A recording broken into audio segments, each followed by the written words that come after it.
오늘도 죄에 대해서 이야기하려고 하는데 오늘 말씀을 보시면 의심하고 먹는 자는 정죄 되었나니 이는 믿음을 따라 하지 아니하였기 때문이라. 믿음을 따라 하지 아니하는 것은 다 죄니라.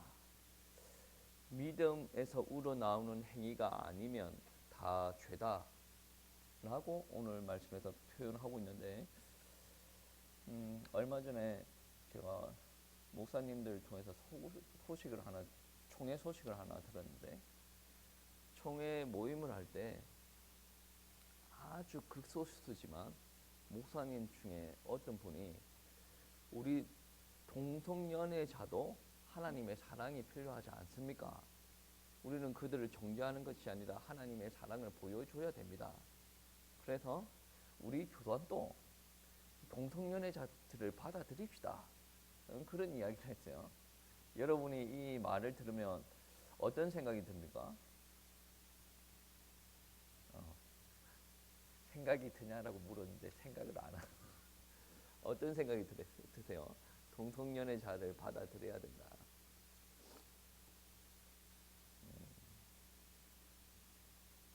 조금 이따가 설교할까요?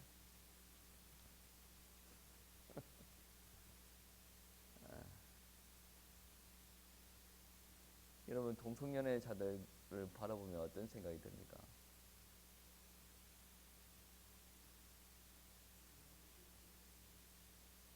뭐라고 하시는 거예요? 동성연애자들 바라보면 어떤 생각이 들어요? 예? 우리나라에서 연예인으로서 최초로 나는 동성연애자다라고 커밍아웃 하신 분이 있죠. 누굽니까? 머리 빡빡이에요. 예, 홍수천. 내가 홍수천을 바라보면 짠합니다. 왜 짠하는지 아십니까? 자기가 나는 동성연애자입니다 고백하고 나서 자기가 하던 모든 일들이 다 끊어졌어요. 그리고 자기가 고백함으로 말미암아 집안이 완전히 초상집이 된 거예요. 왜? 부모님들도 그거를 몰랐었는데 그렇게 밝히고 나니. 그럼 부모님들은 또 나름의 대인 관계가 있겠죠. 그 관계가 지속이 되겠습니까? 안 되죠. 그리고 자기한테 조카가 있는데 조카를 키우기 위해서 자기는 자기 인생 즐기고 산다라고 한다면 아무것도 뭐 적당하게 살아도 됩니다. 근데 조카들을 키우기 위해서 그렇게 이태원에서 장사를 하고 사업을 했다라고 그러죠. 저는 그 분들을 바라보면 짠합니다. 짠하고 정말로 하나님의 사랑이 필요하고 하나님의 은혜가 필요하다. 여러분 이거를 구분하여서 들어야 됩니다. 제가 홍성천 씨를 짠하게 생각하는 것은 하나님의 은혜가 필요하기 때문에 짠하는 거예요. 그 사람이 대인관계가 얼마나 좋습니까? 그 사람이 유튜브 활동을 하는데 그 유튜브에 나오는 초청돼서 오는 사람들이 배우들 중에 연예인들 중에 유명한 사람들이 엄청나게 많아요. 그 말은 그 사람이 대인관계를 잘하고 사람들과는 잘 지낸다는 말입니다. 근데 여러분 보세요. 그 사람이 그렇게 잘 지내는데 나쁜 사람은 아니에요.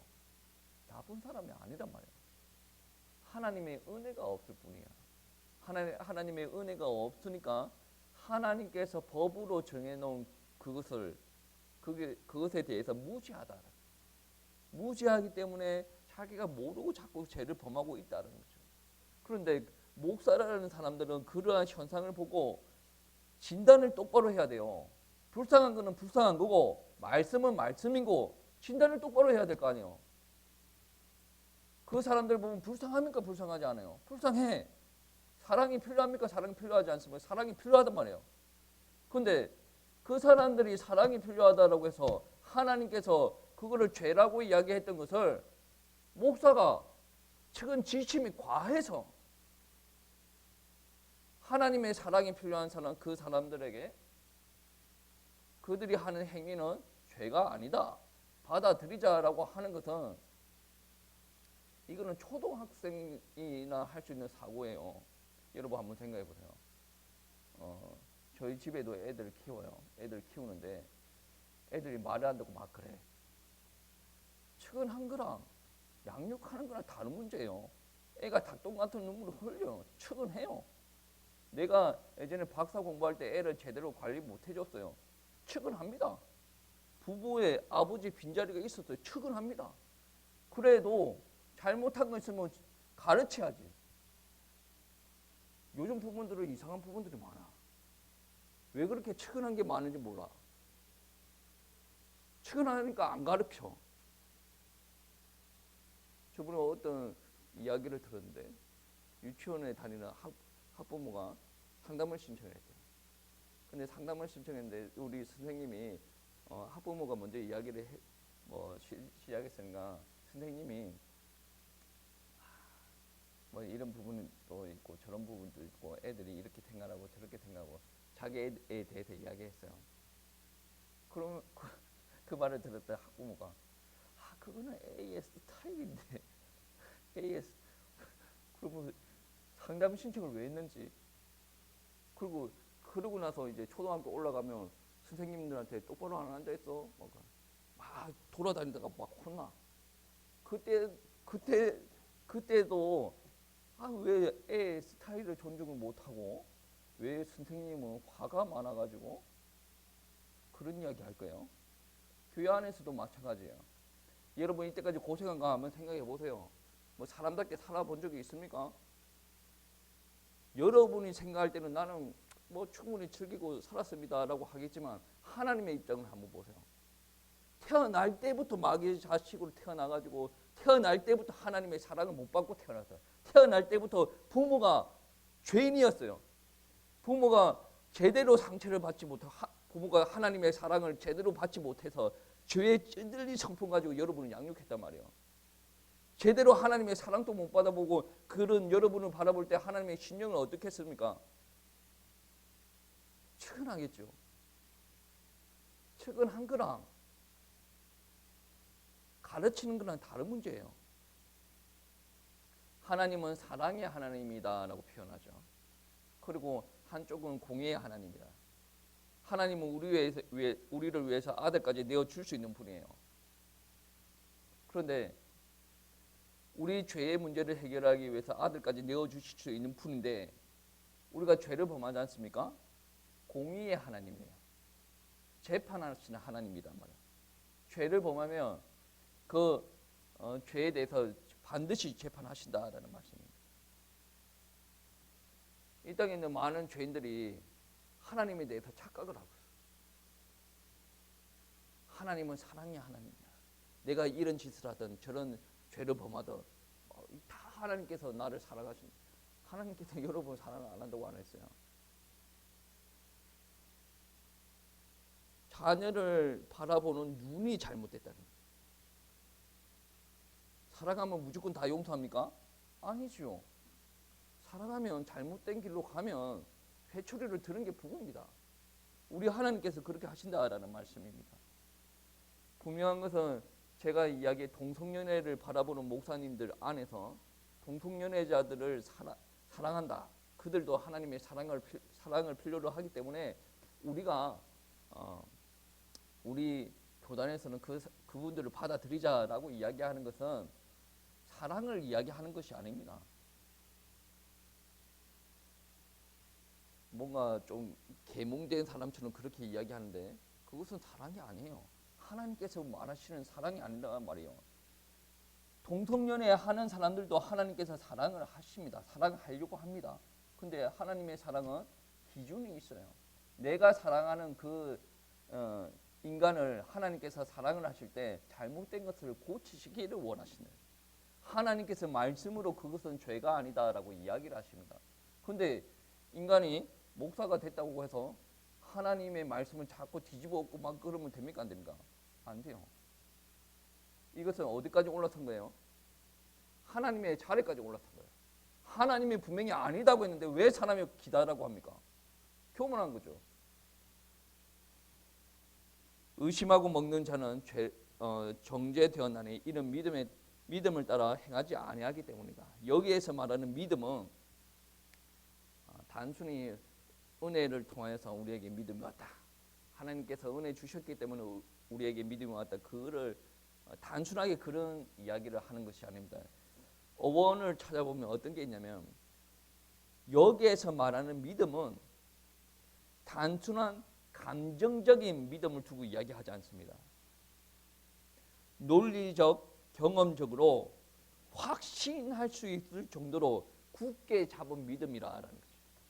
그러니까 하나님의 은혜가 좋기 때문에 내가 뭐 믿습니다 이런 게 아니라 논리적으로 다 이렇게 뭐 나한테 축적이 됐고 경험적으로 다 축적이 되고 이거는 믿음이다. 확신으로 자리 잡은 게 바로 믿음이다. 확신으로 자리 잡은 게 믿음이라는 거죠. 여러분 한번 생각해보세요. 그리스도인들은 담배를 피워도 됩니까? 안 됩니까? 제 기준에서는 안 피워야 돼요. 근데 피우는 사람도 있죠. 많은 목사님들이 이런 이야기를 합니다. 스펄전 목사는 담배를 피웠다. 우리 담배 다 피워도 되는 거 아니냐? 제가 그런 이야기하는 목사들 앞에서 어떤 이야기를 했냐면 스펄전이 담배를 안 피웠으면 더 귀하게 쓰임 받았겠지. 스펄전은 말년에 몸이 아파서 좀 고통을 받았는데 담배 안 피웠으면 더 평안하게 더 노년의 목회를 더 잘했겠지. 그런 이야기를 합니다. 근데 사람들은 계속 자기가 좋아하는 쪽으로 계속 갖다 붙이기를 시작합니다. 원칙은 안 변해요.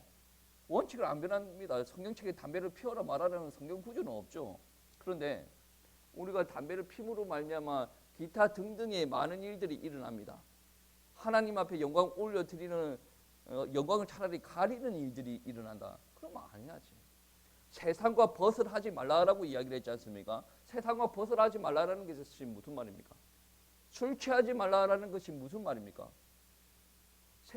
그냥 세상에서 즐기고 사는 그 모든 것들을 다 두고 이야기하는 것 아니겠습니까? 근데 내가 담배를 피워요. 근데 여러분 한번 생각해보세요. 저는 이런 말도 들었습니다. 대형교회 목사님들 중에 담배 피우는 사람이 있다. 누구한테 상담을 받았대요. 그런 목사가 있대요. 근데 여러분 한번 생각해보세요. 대형교회 목사님이 담배를 피워요. 뭐 그 사람도 연약한 인간이지 않습니까? 근데 막 들어온 초신자들이 담배 피우는 거랑 목사가 돼가지고 많은 영혼들을 이끌고 기도하고 거룩한 모습을 보여야 될 사람이 교회에서는 담배 못 피우겠죠. 뜨뜻하지 못하니까 집에 들어가서 담배 피운다니까. 그러면 초신자들이 담배 피우는 것보다 목사가 담배 피우는 것을 하나님께서 더 강하게 가중처벌하지 않을까? 이러고 한번 보세요. 은우가 우리 집 막내딸이 실수를 했어. 우리 집안에서 나이 차이가 많이 나지 않기 때문에 거의 똑같이 취급을 합니다. 근데 이 아이보다 나이가 한 5살 이상 많은 사람, 그가 똑같이 잘못을 했어. 그러면 어른들 입장에서 어떻게 바라봐야 됩니까? 애가 잘못한 거나 어른이 잘못한 거나 어떻게 바라봐요? 분명히 기준이 다르죠. 교회 안에도 마찬가지예요. 영적으로 갓난아기가 있어요. 나이가 많아도 갓난아기가 있어요. 그 사람들이 아무리 잘못하더라도 우리는 그냥 웃으면서 넘어갈 수가 있는 거죠. 근데 신앙생활 몇십 년 동안 한 사람이에요. 목사도 마찬가지고 그렇게 한 사람들이 자기가 실수를 하는데 실수를 하는가도 모르고 실수를 해요. 그러면 그 무게감이 교회 공동체에 미치는 무게감이 엄청나단 말이에요. 그러면 하나님께서 그러한 행동을 바라볼 때 어떻게 느끼시겠냐라는 거죠. 제가 담배를 피해야 된다 말아야 된다 단순한 그런 말이 아니에요. 오늘 말씀에 의심하고 먹는 자는 정죄되었다. 이거는 나 담배 피워도 돼? 이건 죄가 아니야. 이거 확실한 믿음이 아니고 피면 그 죄가 될 수가 있다는 거죠. 여러분 한번 우리나라 사람들이 예민한 부분들을 한번 생각해 보겠습니다. 고린도전서 8장 말씀에 우상 숭배하는 음식을 먹지 말라라는 뉘앙스의 말이 있어요. 왜 고린도전서에서 그런 말이 나왔냐면 고린도 지역에서는 신전에서 제사 드렸던 고기들이 시장 바닥에 나와서 팔리는 일이 많았습니다. 그러니까 시장 바닥에 보면 우상 숭배한 고기도 있고 우상 숭배하지 않았던 고기들이 섞여 있는 거죠. 그러니까 돌아다니면서 이거를 우상숭배 했냐 안 했냐 이게 물어볼 수도 없는 노릇이고 물어봤자 뭐합니까? 아니 파는 사람이 아니다라고 거짓말 치면 그만 아니겠습니까? 그러니까 고린도 지역에 워낙 우상숭배가 심하다 보니까 그 음식을 판가름하기가 쉽지 않다라는 거죠. 그러니까 그냥 먹으라라고 이야기했어요. 먹으라라고 이야기하는데 근데 우상숭배 했던 음식이다라는 것을 알고 나서는 한번 주변을 살펴보라는 거죠. 만약에 믿음의 약한 형제들이 내가 우상숭배하였던 음식을 먹는 것을 보고 시험에 들 것 같으면 먹지 말아라라고 이야기하죠. 그러면 이걸 먹으라라는 말입니까? 먹지 말라는 거죠. 먹지 말라는 말입니까? 약간의 가능성이 있으면 먹지 말아야죠. 제가 이야기했죠. 막 들어온 교회 막 들어도 초신자들 어떻게 행동하더라도 이게 용서가 되는 부분들이 있어요. 근데 믿음이 좋다라고 하는 사람들의 행동은 다른 사람들이 딱 볼 때 엄청나게 뭡니까? 신앙생활에 큰 영향을 줄 수가 있어요. 기도도 많이 하고 은사도 많고 신앙생활도 많이 하고 헌신도 많이 하는 사람들이 대놓고 돌아가 다니면서 제사한 음식을 막 먹어. 제사하는 거기 가서도 또 먹고 그러면 다른 사람들이 볼 때 혼란을 겪을 수가 있다는 거죠. 먹지 말라고 하는지 먹으라고 하는지 분명하게 기준은 없어요. 고린도 전서에서는. 근데 마태복음 18장 7절 말씀에 어떤 말이 있냐면 실족해 하는 그 사람에게는 화가 있도다라고 해요. 고린도전서 8장 말씀과 좀 연결해서 생각을 해보면 우리의 행동들이 옆에 사람을 실족하게 한다라고 한다면 그게 죄다라고 표현을 하지 않는데 화가 있을 것이다. 화가 있을 것이다 라고 표현할 때는 대부분 성경책에서는 죄와 연계가 되었다라는 것을 우리가 알 수가 있죠. 여러분 그런데 구약 성경에 보시면 고린도전서 8장과 조금 유사한 성경 구절이 있어요. 어떤 성경 구절이 있냐면 시편 106편 말씀입니다. 제사한 음식을 먹어서 그 행위로 주를 경노하게 하였다. 제사한 음식을 먹고 그 행위로 하나님을 경노하게 하였다. 무슨 말이에요? 제사한 음식을 먹는 것이 곧 죄가 되었다라고 하는 거죠. 그런데 시편 말씀과 고린도 전서에 약간의 차이가 있어요. 무슨 차이입니까? 고린도 전서는 제사한 음식을 먹는 그리스도인들이 본인이 직접 제사하지는 않았어요. 그런데 시편 106편 말씀에서는 뭐가 있냐면 본인이 직접 제사도 하고 본인이 직접 제사한 음식을 먹었어요. 그 말은 무슨 말입니까? 제사한 음식 먹는 것 자체가 하나님을 배격하고 하나님을 대적하는 거예요. 그런데 고린도 전서의 말은 직접 제사는 하지 않았으나 제사한 음식을 먹는 것 주변을 살피라라고 이야기를 하죠. 여러분 한국에서는 제사에 대해서 너무 예민합니다. 근데 목사님들이 잘 이야기 안 해. 몇몇 이야기하는 목사님이 이야기를 들어봤는데 눈치를 잘 안 보는 사람, 하나님의 말씀을 잘 전하려고 하는 사람은 제사 이야기를 합니다. 근데 제 주변에서 교회 다니는 여자들이 교회 다니지 않는 남자와 결혼을 하여서 명절을 지내는 이야기들을 그렇게 많이 들어요. 그러니까 이제 며느리 입장에서 시부모의 말을 거스를 수가 있습니까? 거스르면 되지. 근데 거스를 용기가 없거든. 용기가 없으니까 어떻게 합니까? 제사 드리는 현장에 가. 그러면서 제사 음식까지 다 만듭니다. 그리고 나서 절은 안 합니다. 그러면서 자랑스럽게 이야기합니다. 나는 제사 음식까지 다 만들어 놨는데 나는 우상숭배 하지 않았다. 나는 절하지 않았다. 그래서 하나님 앞에 뜨뜻하다. 무슨 그 앞뒤도 맞지 않는 소리를. 남자를 선택할 때 기준이 뭐였어요? 나 하나님의 말씀에 지금 불신자를 결혼한 사람을 정죄하는 말이 아니에요. 벌써 결혼했으면 어쩔 수 없는 거고. 근데 여러분 이런 부분을 회개할 필요가 있어요. 결혼 대상자를 선택할 때 하나님 앞에 기도를 했는가? 그리고 하나님 앞에 이 배우자를 선택할 때 절대적인 기준이 뭐였어요? 내가 기준이었다면 이거는 조금 문제가 있는 거죠. 우상숭배에 관련돼서 이야기할 때도 내가 기준이에요. 그러면서 내가 죄를 범하지 않았대요. 그것도 조금 문제가 있는 거죠. 여러분, 하나님의 법은 이 땅의 법보다 더 예민하게 적용됩니다. 형제를 미워하면 마음으로만 미워했어요. 미워하면 그게 꼭 살인죄가 된다라고 표현하죠. 근데 이 땅의 법은 어떻습니까? 그것까지 처벌하지 않아요. 그것까지 처벌하면 정말로 이 사회가 혼란스러워지거든.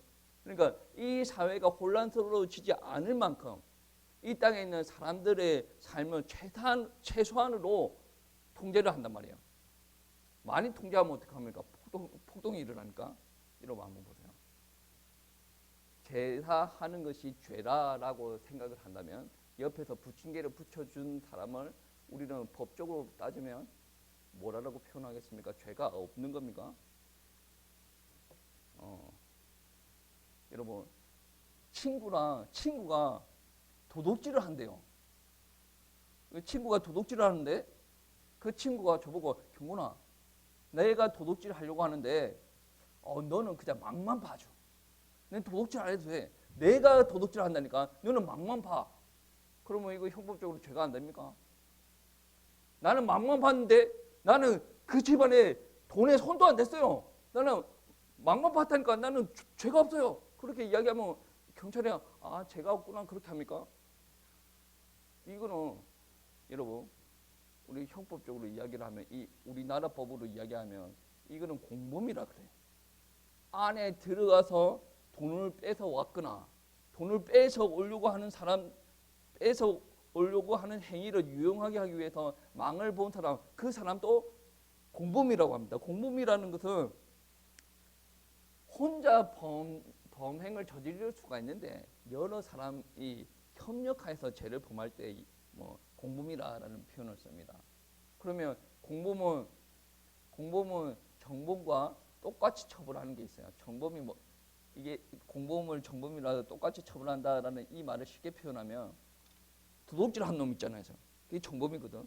도둑질한 놈이 처벌받는 거랑 망 본 놈이 처벌받는 거랑 똑같이 처벌받는 거예요. 둘이 했으니까 특수겠죠. 특수적으로 똑같이 처벌받는다니까. 혼자 도둑질하는 게 홀라. 근데 친구 사직 생겨해 준다고 옆에서 하고 있으면 둘 다 더 가중처벌 된다니까. 부침개에 붙이는 걸로 넘어가서 제사상을 차린데 옆에서 부침개를 붙이고 있었어요. 뭡니까?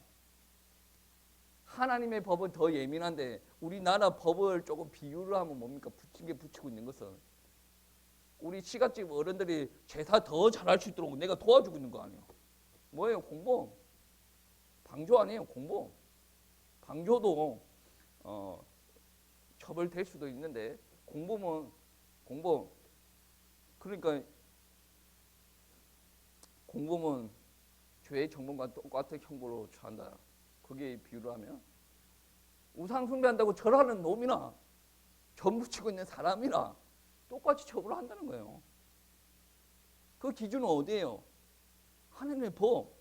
오늘 말씀 보세요. 의심하고 먹는 자는 정죄되었나니. 의심하고 행동하는 것도 다 정죄됩니다. 내가 끼림칙하다. 끼림칙하면 안 해야 돼. 여러분 정말 확신합니까? 이거 하나님의 은혜로 주셨다. 하나님께서 100% 이거는 죄가 아니다. 이거는 하나님의 뜻이다. 그렇게 가면 죄가 아니다는 거죠. 그 논리적, 경험적으로 데이터가 쌓여가지고 확신으로 서지 않습니까? 이면 말씀으로, 그리고 말씀의 전후 좌우를 다 살펴본 신학적으로, 그리고 나의 삶의 경험적으로 이 자료가 막 쌓여, 정보가 막 쌓였어요. 이거는 100% 하나님께서 주신 거 맞다. 이게 믿음이라는 거죠. 근데 성경 말씀에는 우리 시부모들이 제사들을 지내는데 전 부치는 것에 대해서 죄다 기다 아니다 그런 게 없거든. 근데 이게 명확하게 이야기하고 있지 않으나 그런 뉘앙스가 있어요. 그거는 죄가 맞아요. 저는 그것도 죄라고 가르칠 겁니다. 우리 딸한테. 그래서 불신교는 절대로 하지 말라고 가르칠 거예요. 그런데 본인의 입장에서 이거는 긴가민가 하지 않습니까? 그거 하지 말아야 돼요. 내가 헌금을 해요. 헌금도 긴가민가 하라니까.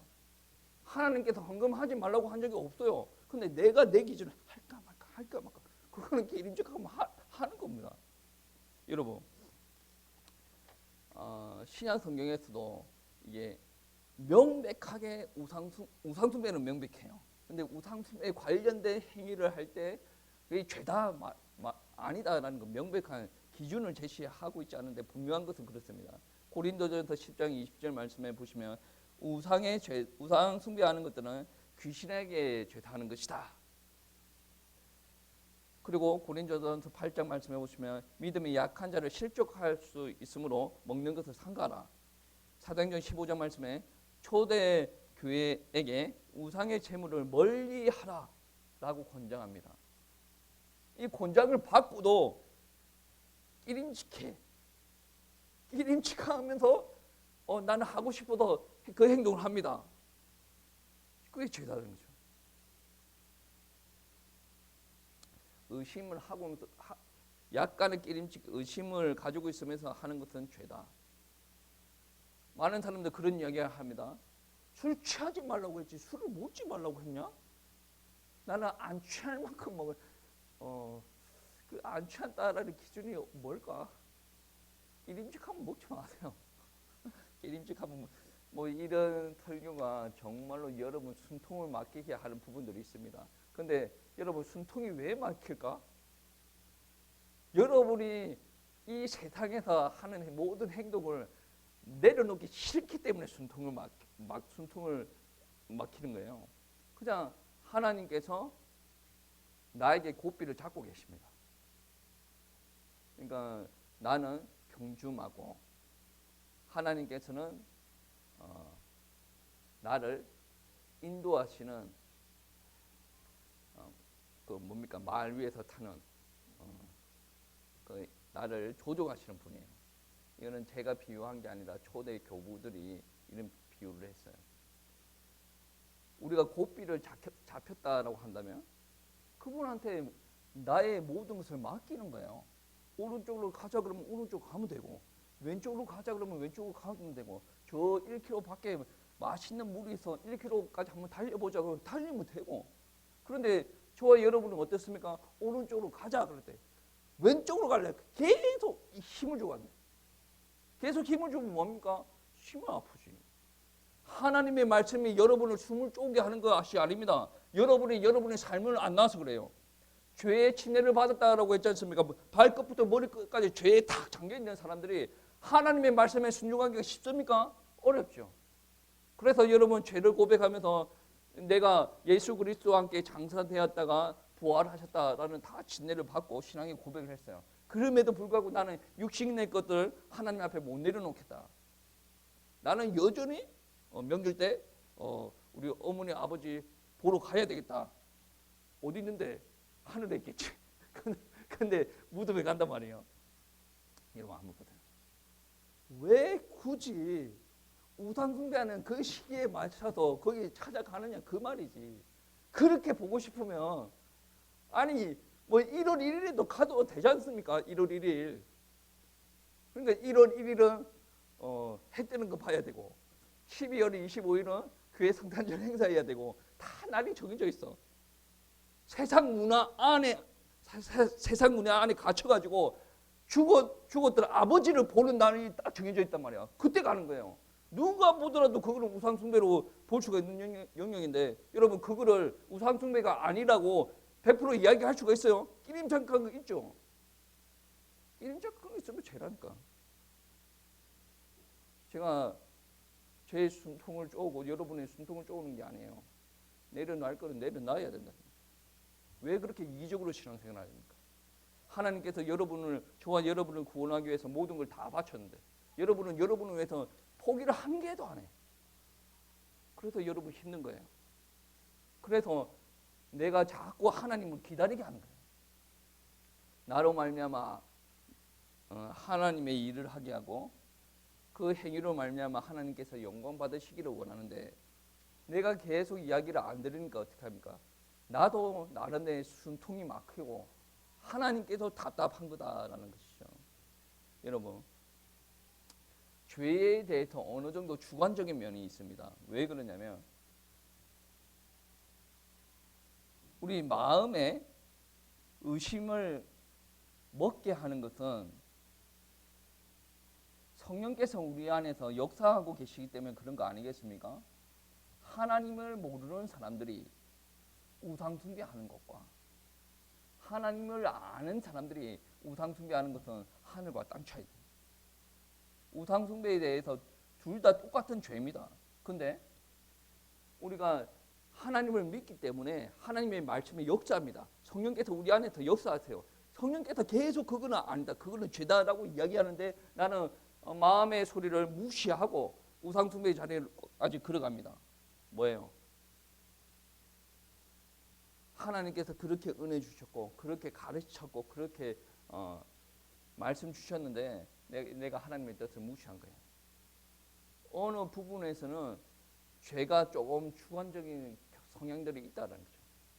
왜 그러냐? 아예 하나님을 모르는 사람들이 그렇게 하는 행동과 하나님을 아는 사람들이 그렇게 하는 것과 다르다. 제가 이야기했죠. 초신자가 담배 피는 것과 목사가 담배 피는 것과 어떻게 똑같을 수가 있습니까? 여러분, 그래서 신앙생활 오래 하신 분들은 조심해야 돼요. 교회 막 들어온 사람들이 음란패설 해요. 웃으면서 넘어갈 수가 있죠. 근데 목사가 여기 강대상 서가지고 어떤 자매를 봤는데 몸매도 예쁘고 막 그런 은혜 됩니까? 은혜 됩니까? 우리 사모님이 짜리 뭉당하는데 내가 참 후회한다. 짜리 뭉당한 여자는 결혼 안 할 거 그랬는데 나는 그래도 키가 170 이상 돼야지 그 기럭지가 크고 보기가 좋은데 은혜 안 되지 않습니까? 근데 초신자가 와서 그런 이야기 해요. 그 사람은 뭔가를 못 봤기 때문에 그런 이야기를 할 수는 있다. 넘어갈 수가 있는데 목사가 그런 이야기를 한다라는 것은 인격이 덜 됐거나 성화가 많이 덜 됐거나 하나님을 못 만났거나 그런 부분에서 똑같은 행위를 하는데도 하나님의 입장에서 사람들의 입장에서 판단의 기준이 달라질 수가 있다. 그런 말은 안 해야지. 목사는 안 해야 됩니다. 장로도 안 해야 돼요. 그럼 권사도 안 해야 돼요. 그럼 소리 짓는 해도 될 것 같습니까? 끼림직하면 안 해요.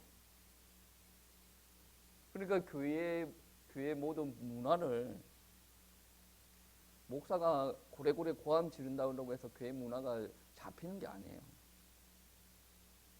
성도들이 같이 만들어가야 돼요. 제가 어떤 전도사한테 연락이 왔길래 제가 이런 말을 했습니다. 교회는 목사가 만들어가는 거 아니지. 성도가 만들어가는 거야.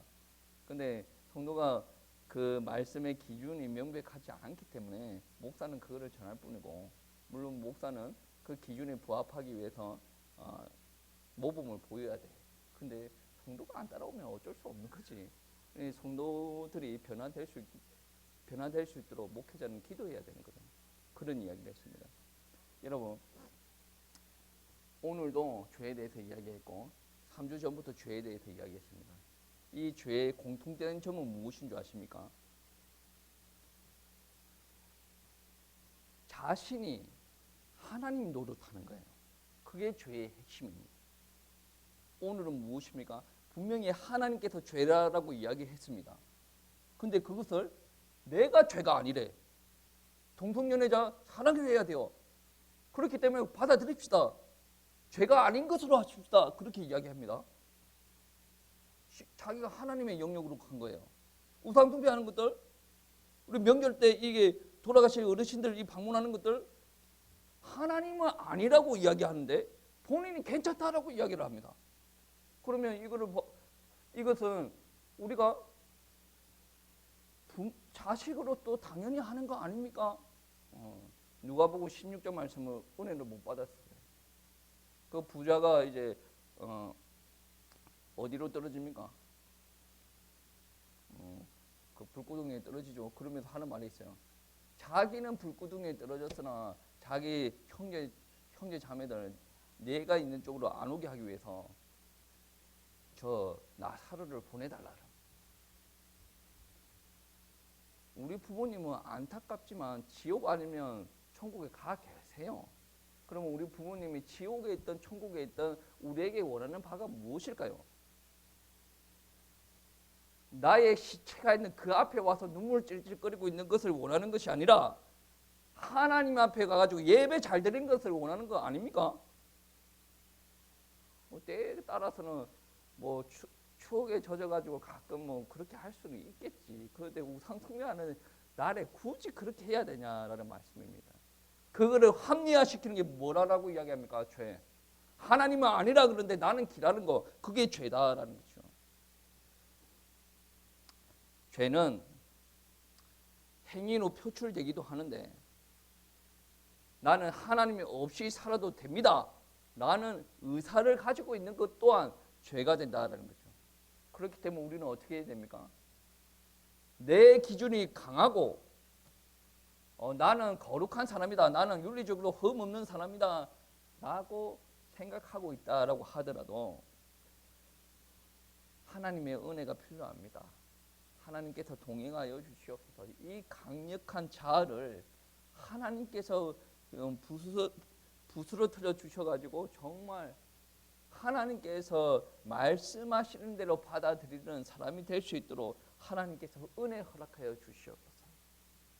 주여 성령이여 나를 떠나지 마시고 계속 말씀해 주세요. 계속 가르쳐 주십시오.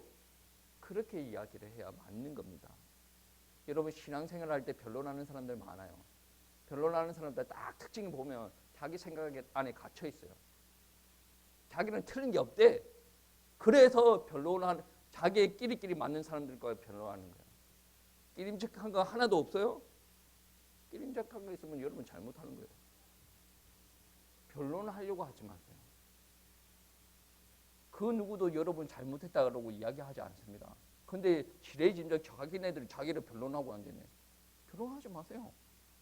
하나님 앞에 은혜가 필요합니다. 제가 부족해서 또 하나님을 염려시켰습니다. 하나님은 긍휼하신 은혜를 저한테 부어주십시오. 제가 순간순간적으로 이렇게 하나님의 영광을 가리려고 하는 그런 부분들이 있는데 성령을 부어주셔서 제 안에 하나님의 성품으로 충만케 하여 주시고 제가 아는 현장마다 하나님께서 동행하여 주시고 하나님께서 역사하여 주시고 그 역사로 말미암아 이 땅에 많은 사람들이 하나님의 영광을 바라보게 하여 주시옵소서라고 기도하십시오. 변론하지 마십시오. 변론은 여러분이 복음 전할 때 불신자들이 하나님이 진짜 신이 맞는가 그거 이야기할 때 변론해야 되지. 여러분의 행동을 변론하는 데 시간 낭비하지 마십시오. 잘한 거 있으면 하나님 앞에 칭찬 받으시고 못한 거 있으면 하나님 앞에 회개하시고 다시 그 일을 하지 않으시면 됩니다. 우리는 모두 다 죄인입니다. 하나님 앞에 이것을 인정하시고 하나님 큰 은혜 허락하여 달라고 기도하시겠습니다.